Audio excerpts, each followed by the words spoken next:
Hi and welcome to Ball Masters Football. We're again back with another video. Today we'll be doing the predictions of the Premier League game week 10.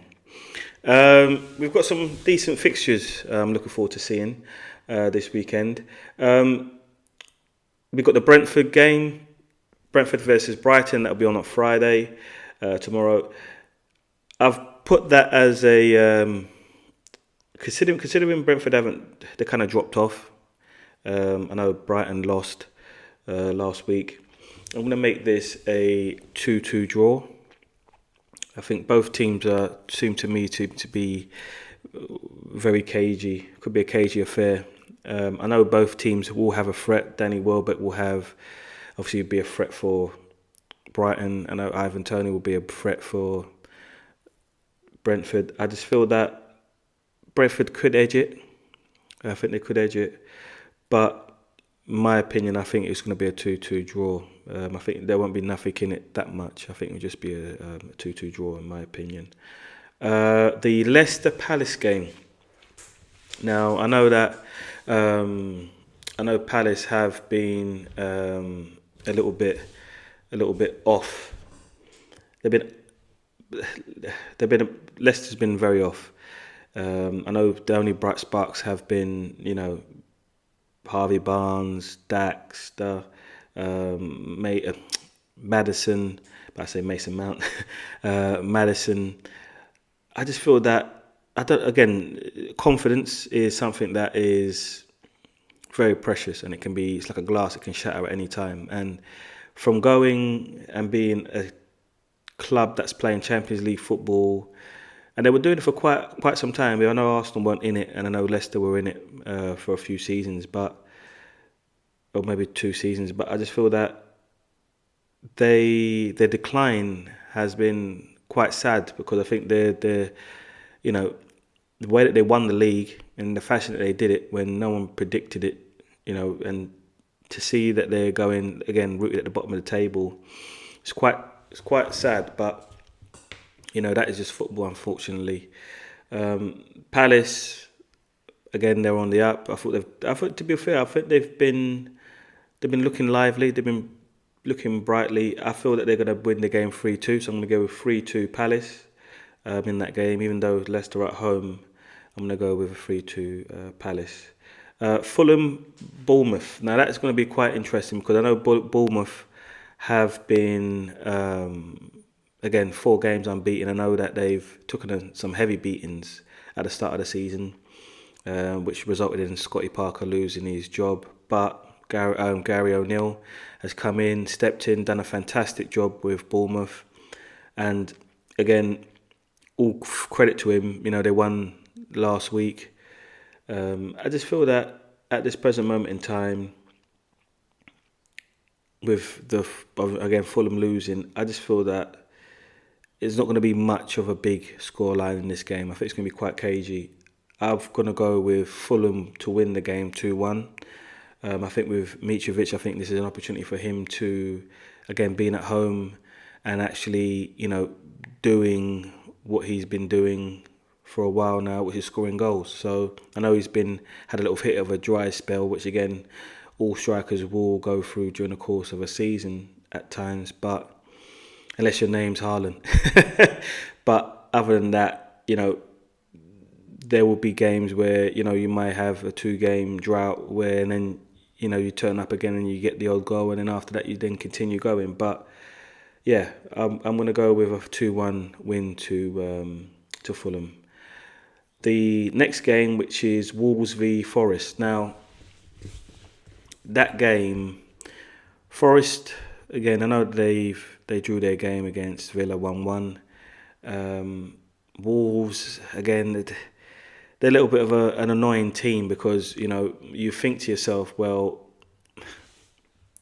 they create a lot of chances, but it's just someone to finish them.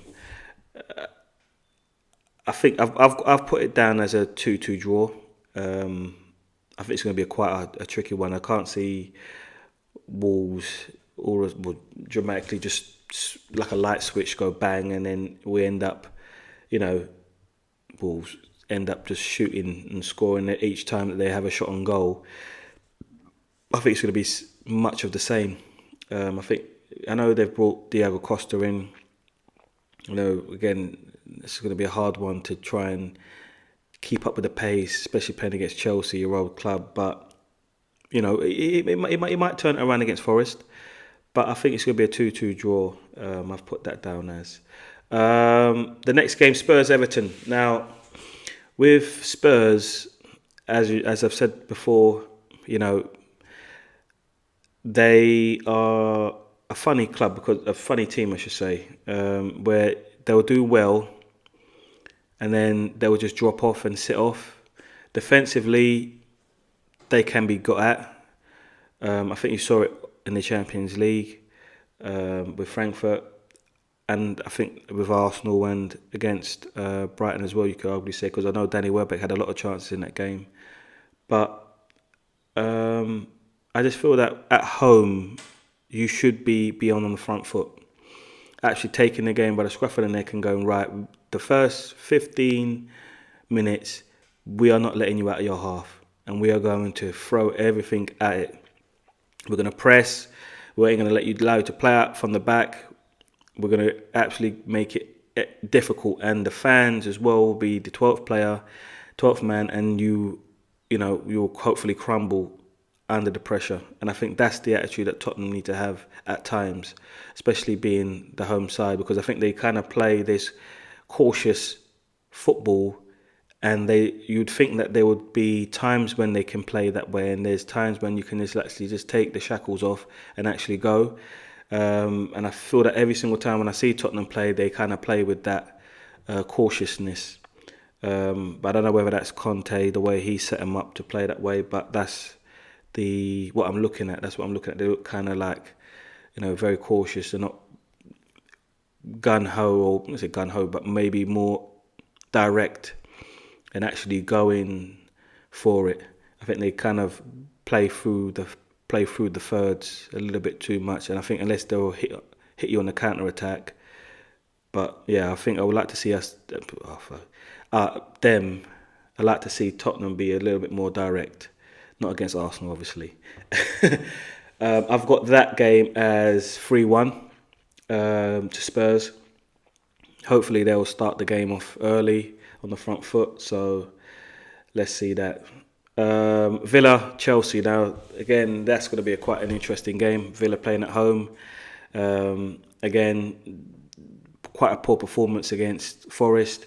I know that Gerrard's going to have to get his boys up for this game against Chelsea, because I think it could be, another beating if they're not careful. I think they have to be on it. I think this would be a perfect game for Coutinho to actually, play the way that we're all accustomed to Coutinho playing, being an influence. So I'd like to see him causing Chelsea a lot of problems. So even though with saying that, Chelsea still have quality. Mason Mount's playing well. They beat AC Milan home and away, and as well as that, they've ended up got Aubameyang scoring goals. So I think, to me, I've got them down to win the game 2-1. I think they'll have a little bit more quality than Villa, but I think if Villa start the game early on the front foot in a positive way, I think they could get the early goal and maybe answer some questions of Chelsea. But I think, at the final whistle, I think it's going to be a 2-1 win to Chelsea.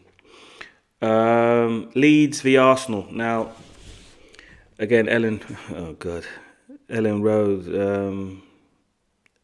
I know Arsenal's record there. It's been of late. It's been very good.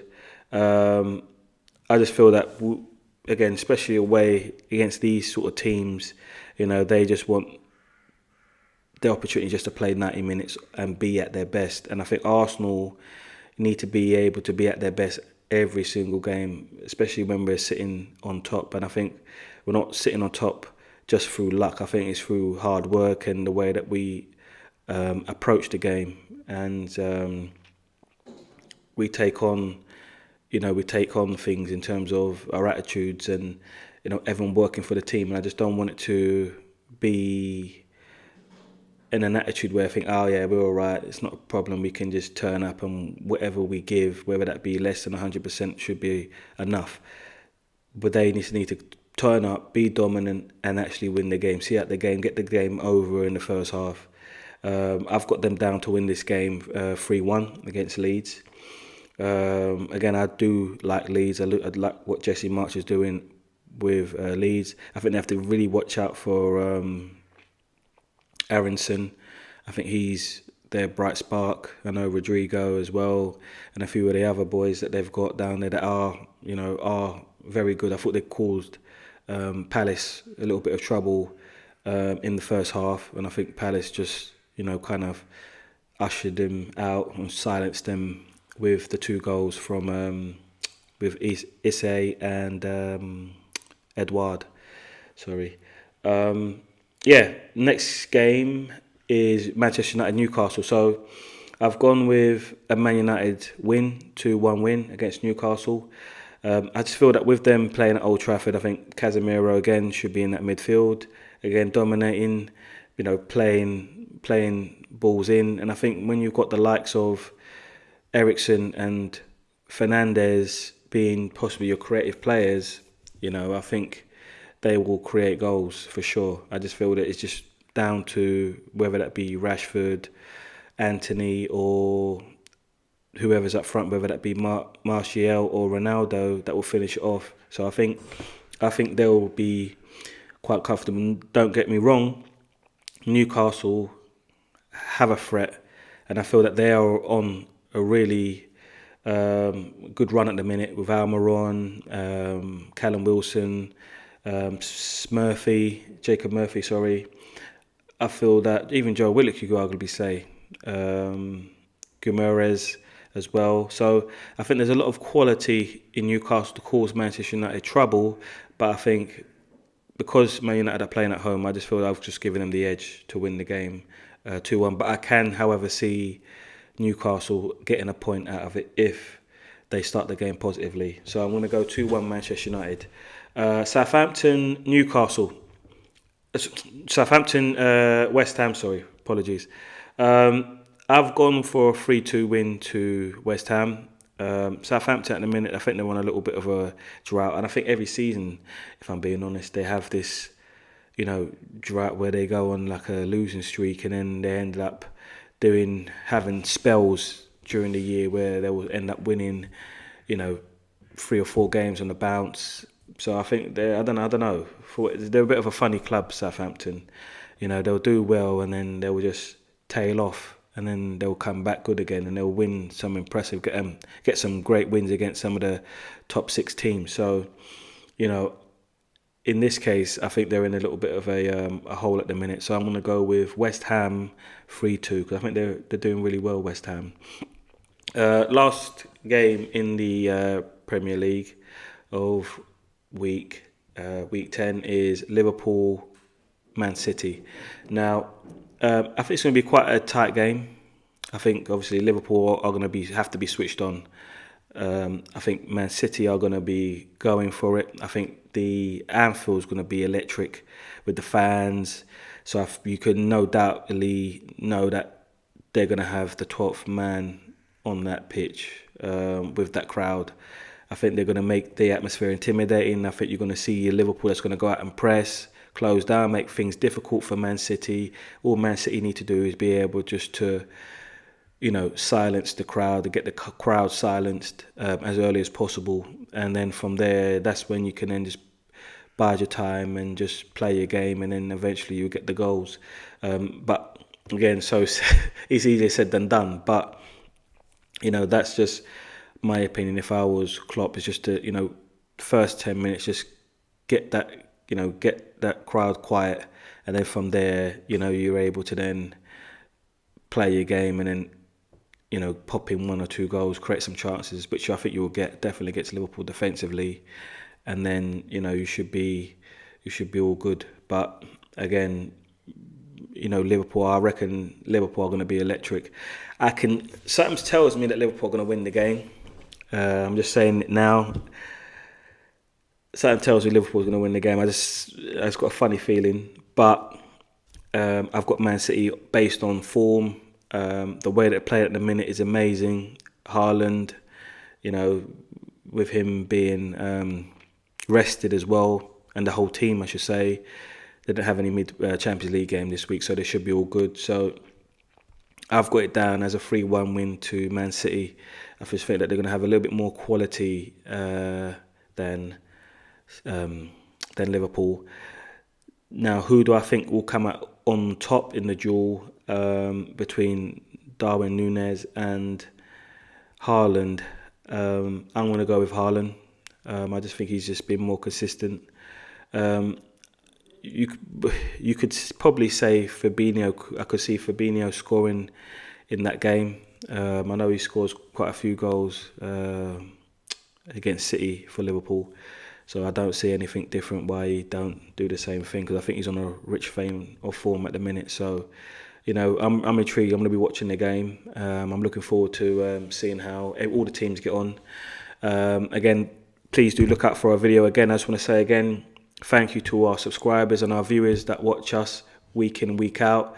We do love the support that we get from you guys. So again, please do continue to like and support us.